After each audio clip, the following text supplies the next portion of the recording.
এই দেখো বন্ধুরা, আমি কাঁচা কলা নিয়ে নিয়েছি। কাঁচা কলাটার মধ্যে একটু হলুদ দিয়ে দিয়েছি। এবার কাঁচা কলাটা সেদ্ধ করে তারপর ফিরে আসছি। কাঁচা কলাটা সেদ্ধ করে ছুলে নিয়ে আসছি। এখন এর মধ্যে লবণ স্বাদ মতন, গোলমরিচের গুঁড়ো, হলুদ,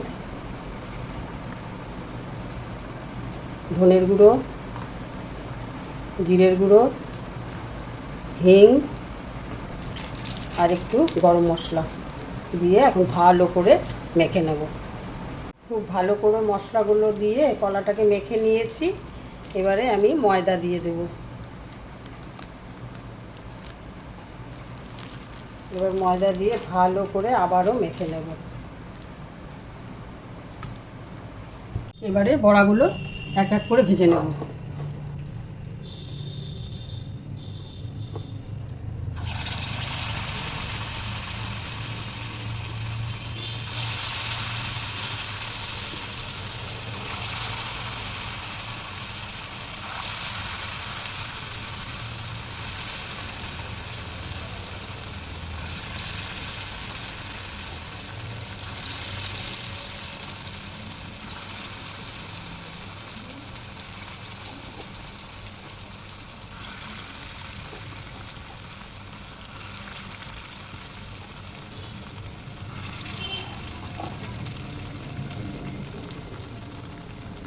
এভাবে আমি সবগুলো বড়া লাল লাল করে ভেজে নেব।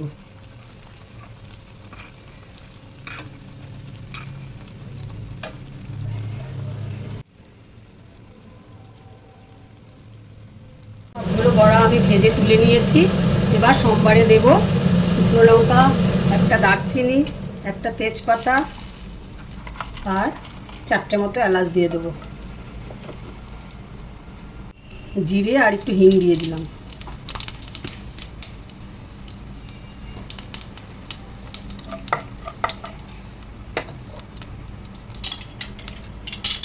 এবার আলু দিয়ে দিই।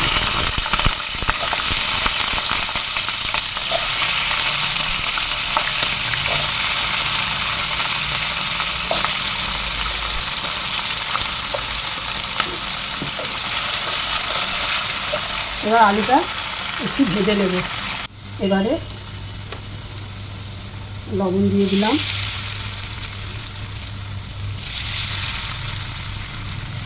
হলুদ দিয়ে দিলাম,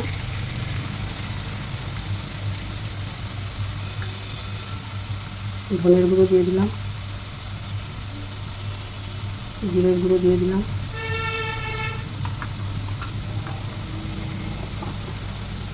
আদা বাটা দিয়ে দিলাম, আর কটা কাঁচা লঙ্কা দিয়ে দিলাম। এবারে সামান্য জল দিয়ে ভালো করে কষিয়ে নেব।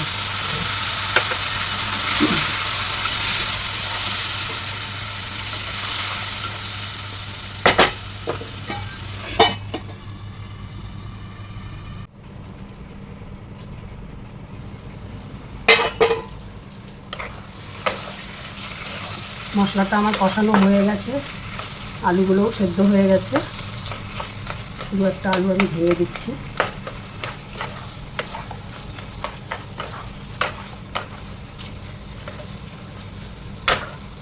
এবারে আমি গরম জল দিয়ে দেবো।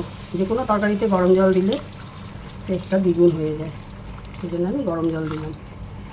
এবার ঝোলটা উতলে গেলে তারপর বড়াগুলো দিয়ে দেবো।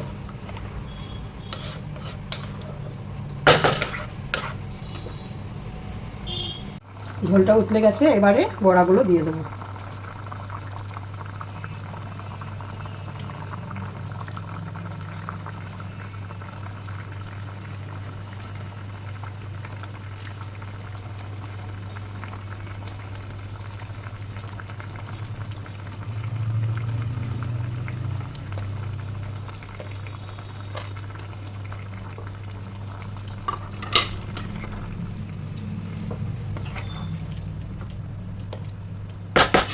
এবার সামান্য 2 মিনিটের মতো একটু ঢেকে রাখবো।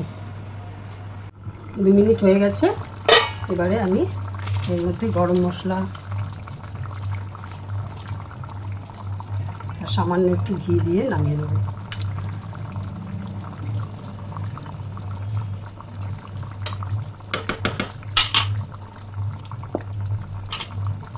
রেডি হয়ে গেল আমার কাঁচা কলার ডালনা।